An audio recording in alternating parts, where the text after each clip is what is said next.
सदानन्द सन'वाला फैगौ 31 आगस्ट खालि एनआरसिनि आबुं फारिलाइ फोसावनायाव सोमजि हाथाव जायखिजाया गाज्रि थासारिनि हेंथायै सिगांग्रो रैखाथिनि राहा लानो थाखाय जिल्ला खुंथाय आरो पुलिसनि खुंथाय बिबानखौ खावलायदों। मैया एनआरसिनि आबुं फारिलाइ फोसावनायनि सायाव खानापारानि स्टाफ कलेजाव जथुमनायनि गेजेरजों गिबि मन्थ्रिया बे बाथ्राखौ फोसावो।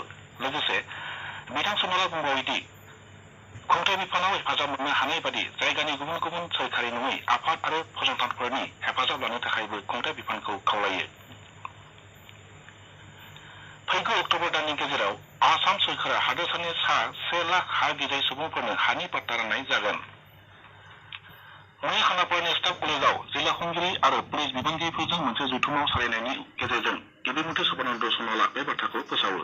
लोगोसे बिथाङा बुंबावोदि अक्ट'बर दाननि गेजेराव हादोरसानि गंफ्रोमबो जिल्लायावनो सा 3,000 सुबुंफोरनो हानि पट्टा बिलाइ राननो थि खालामनाय जादों आरो बेनि बायदि बिथिंनि खामानिफ्रा दासान्दि आबुं महर मोननायनि लामायाव।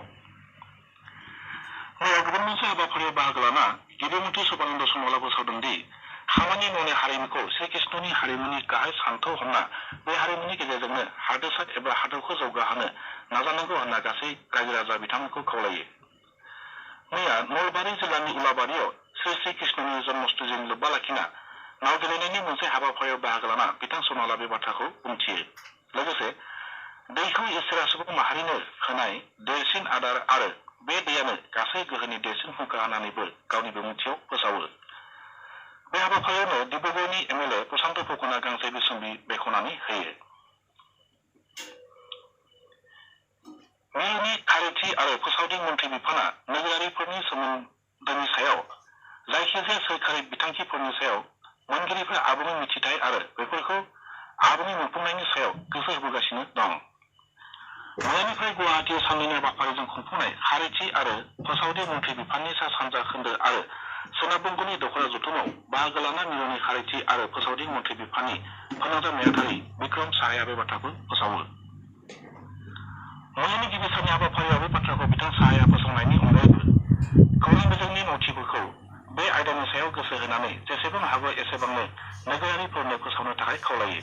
लोगोसे बिथाङा आकाशबाणी आरो दूरदर्शन बिजोंनि बिबानगिरिफोरजोंबो बे आयदानि सायाव गुवारै सावरायो। बे हाबाफारिनि दिनैनि नैथि सानाव बिफाननि नेहाथारि अमित खारिया बाहागो लानायनि बाथ्रा। सा सानजा जौगाखां एबा सुंद'यै डनार आरो पेन्सन बिफाननि मन्थ्रि डक्टर जितेन्द्र सिंहआ आसामखौ हमफानानै सा सानजानि बिएसएफनि पेन्सन मोनगिरिफोरनि बायदिसिना जेंनाफोरखौ खम समनि गेजेरावनो फोजोबस्रांनाय जागोन होननानै बाथ्रा होदों। बिएसएफ गुवाहाटीनि सिमनायारि दालाइया मैया आजिरा मोननाय आरो नखरारि पेन्सन मोनगिरिफोरनि मोनसे भिडिअ कनफारेन्सिं बेखेवनाय हाबाफारियाव बिथां सिंहआ बे बाथ्राखौ बुंथियो। हादोरनाङैनो दिनै बायदिसिना मेहेरगोनां हाबाफारिनि गेजेरजों श्रीकृष्णनि जन्माष्टमी फालिनाय जादों।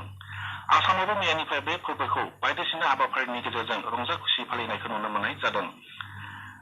श्रीकृष्णनि जोनोम जायगा मथुरायाव बाके बिहारी मन्दिर, प्रेम मन्दिर, इस्कन बायदिफ्राव समायना रमायना साजायनायनि गेजेरजों बे फोरबोखौ फालिनाय जादों। बे जन्माष्टमीजोंनो लोब्बा लाखिनानै हादोर बेंगिरि रामनाथ क'विंदआ गासैबो नोगोरारिफोरनो गोजोननाय बावहरदों। लोगोसे श्रीकृष्णनि नेरसोनथिफ्रानो गासैबो सुबुं माहारिनो मोजां खामानि मावलांनो थुलुंगा होगोन होननाबो मिजिंथिनायखौ बिथाङा फोरमायो।